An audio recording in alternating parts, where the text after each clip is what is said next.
संरक्षण संस्थान संप्रेरक परम पूज्य षष्ठम पटाचार्य श्री ज्ञान सागर जी महाराज, संरक्षक अनिल कुमार जैन, कृषक विहार, अध्यक्ष राकेश कुमार जैन, शांति मोहल्ला, महामंत्री राकेश कुमार जैन, आजाद नगर, दिल्ली। भोगों में आसक्ति, विषयों में आसक्ति, माया में आसक्ति, पाप कार्यों में आसक्ति, ये सारा का सारा मूर्छा का प्रभाव। जो अपना नहीं है उसे अपना मान। ये शरीर तेरा नहीं है, ये शरीर तो खून मांस हड्डी का बना हुआ पिटारा है। बंधुओं,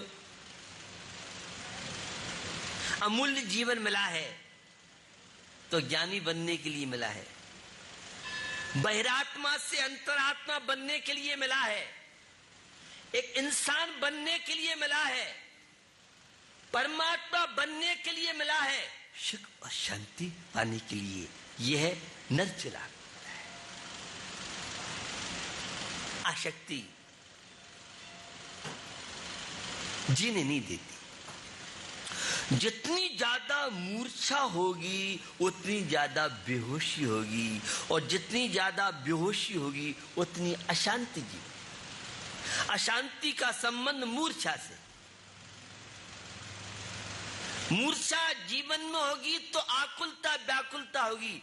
जिसके जीवन में जितनी ज्यादा मूर्छा होगी वह उतना ज्यादा रोगी होगा, तन से भी रोगी होगा, मन से भी रोगी होगा और आत्मा से भी रोगी। इसलिए आसक्ति को घटाइए। जितना जीवन में राग और द्वेष होगा उतने ही ज्यादा टेंशन होगी। संकल्प विकल्प के न होते हैं जो ज्यादा राग द्वेष करते हैं, पर वस्तुओं को अपना मानना। भैया, जब तन ही तेरा नहीं है तो अन्य चीजें तेरी कैसे हो सकती? तू तो चैतन्य आत्मा है, तो ज्ञायक स्वभावी आत्मा है। तू पर पदार्थ का कर्ता भोक्ता नहीं है, तू तो मात्र एक ज्ञाता दृष्टा है। जो मूड होता है, मिथ्या दृष्टि होता है, उससे लगता है भोगों से शांति मिलेगी, वैभव से शांति मिलेगी, ये जड़ वस्तुओं से शांति मिलेगी। माया मद में रहा में दीवाना, सच्चा वस्तु स्वरूप न जाना, पर में रमता रहा, चाह करता रहा जो बिचारा, पाया चंदा प्रभु का सहारा, तुम होता ऋण तरण मेटो जीवन मरण अब हमारा, पाया चंदा प्रभु का सहारा।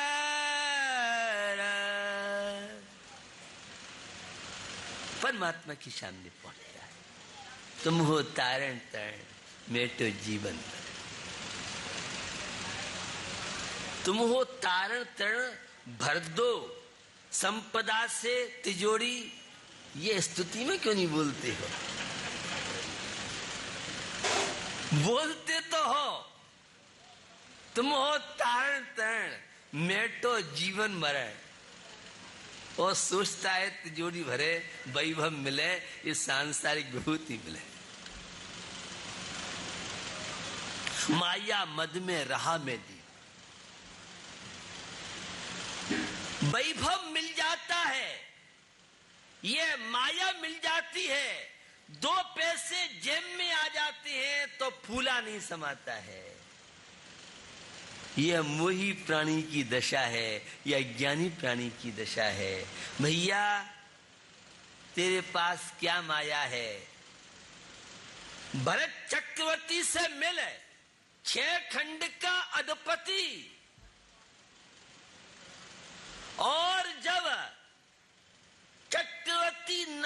लिखने गया। अरे मैं तो सोच रहा था मैं 6 खंड का अधिपति, सम्राट, चक्रवर्ती हूं, और मेरे जैसे तो यहां कितने आ गए, नाम लिखने जगह ही नहीं है। और तेरे अंटी में 2 पैसे हो, देखिए फिर सीना तन जाता है, बाबूजी की चाल ढाल चेंज हो जाती। थोड़े से मार्केट हाई होते हैं तो फूल जाता है, और मार्केट थोड़े से डाउन होते हैं तो ब्रेन हेमरेज, आधा सिर दर्द, पूरा सिर दर्द, और कितनी तरह की समस्याएं बुला लेते। तो मूड की मैंने आपसे बात की। जो मूड व्यक्ति है, अज्ञानी व्यक्ति है, मोही व्यक्ति है, माया मद में रहा में दीवाना, अहंकार, ये आसक्ति का प्रतीक, और नम्रता ये अनासक्ति। तो जीवन आपको मिला है,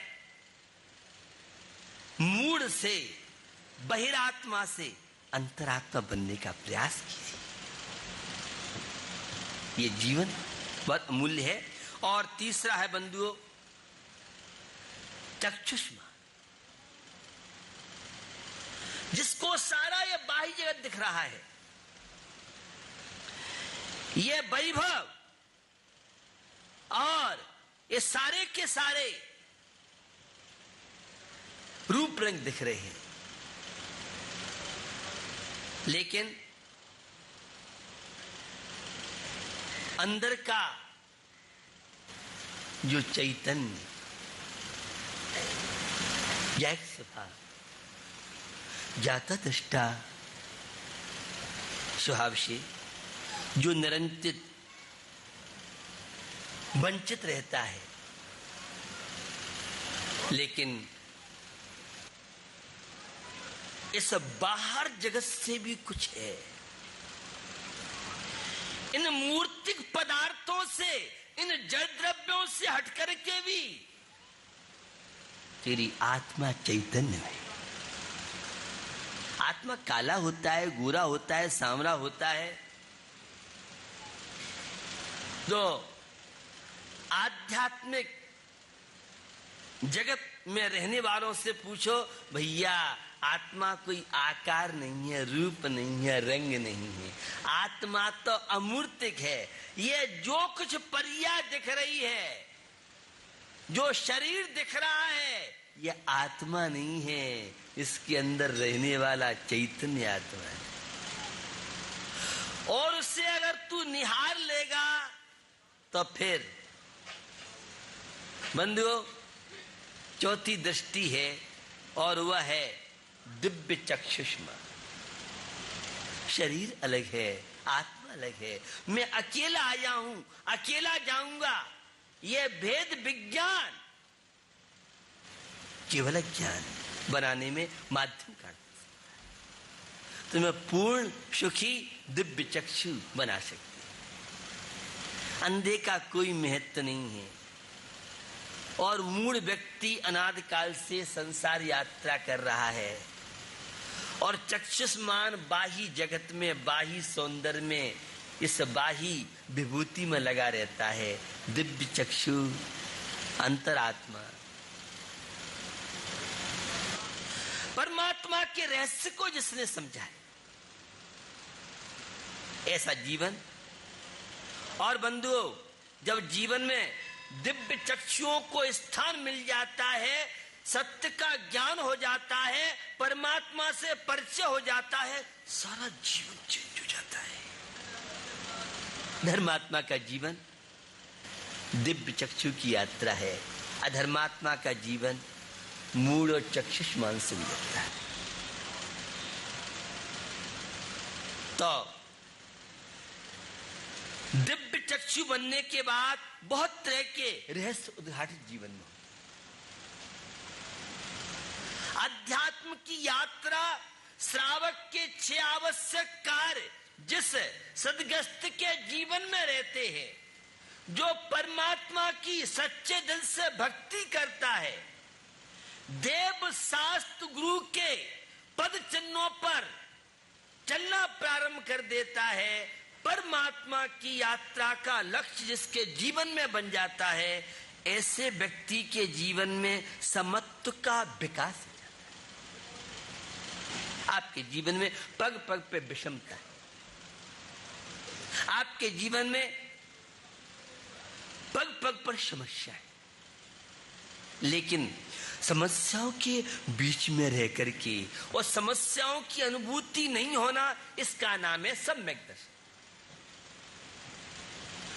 क्रोध का निमित्त मिलने पर और अनंतानुबंधी क्रोध की हिम्मत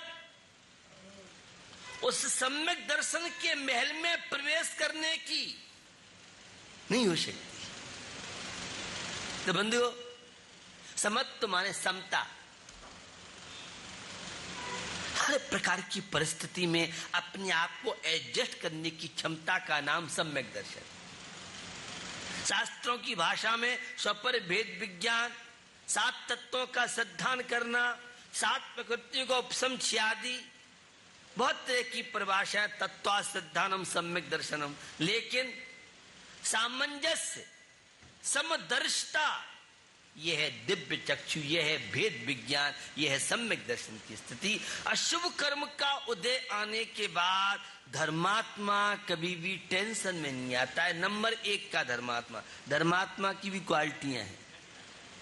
जब आपकी 1 नंबर की 2 नंबर खाते हैं तो अब धर्मात्माओं में भी नंबर 1 के धर्मात्मा, नंबर 2 के धर्मात्मा, जहां दिखावा प्रदर्शन मात्र है, वह 2 नंबर के धर्मात्मा है। और नंबर 1 के धर्मात्मा प्रत्यक्ष शांति, आनंद। मात्र संत जीवन में नहीं, मुनि त्यागी व्रती बनकर के अगर आनंद लिया तो क्या निहाल कर ली। पारिवारिक जीवन व्यतीत करते हुए, हर प्रकार की समस्याओं के बीच में रहते हुए और क्षमता की अनुभूति, यह है जीवन में जीने की कला। यह है समत्व के जीवन का प्रभाव। बंधुओं, दिव्य चक्षु, धर्मात्मा का जीवन, वेद विज्ञानी का जीवन, परमात्मा की भक्ति करने वाले, समत्व का विकास होता है। मन जीवन में समता, और समता के लिए ही ये नियम, संयम, व्रत, उपवास, ये जितनी आदर्शों की बात है, जितनी धर्म की चर्चा है, उस सब का उद्देश्य है जीवन में समता आए। तो गस्त जीवन में भी बहुत कुछ तरक्की, उन्नति आप सहज में कर सकते। अन्यथा तो जीवन आप देखते हैं बंधुओं, दिव्य चक्षु के बाद जीवन में बहुत तरह की विशेषताएं आती हैं। धर्मात्मा जो होता है, मैं कौन हूं, मैं कहां से आया हूं, मुझे कहां जाना है। कभी आपने सोचा मैं अमुक चंद हूं, मैं कहां से आया हूं? मैं बाहुबली इनक्लेव से आया हूं, तो किला संघर्ष से आया हूं, तो रोहिणी वाला कहता है मैं रोहिणी से आया हूं, तो यमुना पार वाला कहता है मैं यमुना बिहार से आया हूं। विभिन्न विभिन्न स्थान आपके रहने की हो सकती हैं, लेकिन ये स्थान स्थायी नहीं है। ये स्थान तो एक दिन छूटेंगे।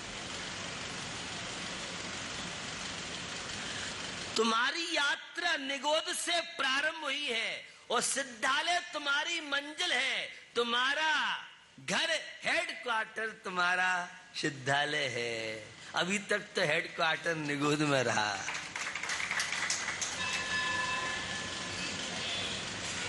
परमात्मा बनना हम सबके जीवन का लक्ष्य तो बने। अभी तो लक्ष्य ही नहीं है, और बिना लक्ष्य के कैसे मंजिल आपको मिलेगी। मात्र खाना पीना, सोना, नोट कमाना, व्यापार करना, जॉब जाकर के ऑफिस में वर्क कर लेना, यह तो लौकिक जीवन है सारा। दाल रोटी बना लेना, बच्चों का लालन पालन करना, यहां तक कि जीवन सीमित नहीं है, इससे आगे भी जीवन है। यह लक्ष्य तो बने। मैं कौन हूं? मैं एक चैतन्य आत्मा हूं, मैं गैर स्वभावी आत्मा हूं, मैं मात्र जानने देखने वाला आत्मा हूं, मैं भोग विषय कषाय तेरा मेरी वाला आत्मा।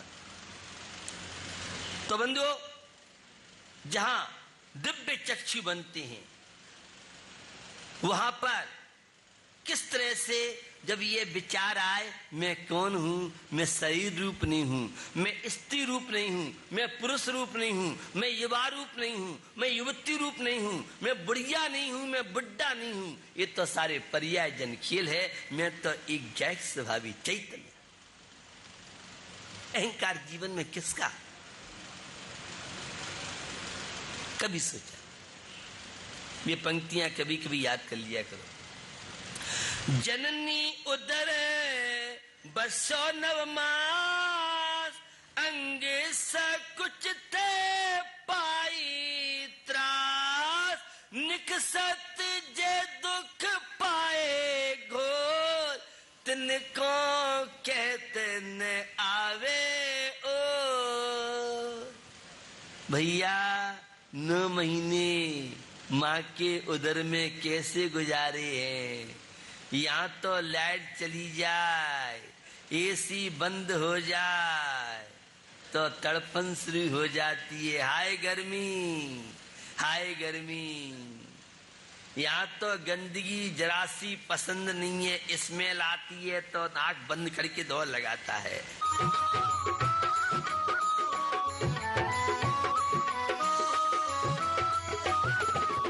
इस कार्यक्रम के प्रसारण सहयोगी हैं गुलशन राय, अनिल कुमार जैन, राजेश कुमार जैन, प्रदीप कुमार जैन, अनिल हौजरी, गांधीनगर, दिल्ली।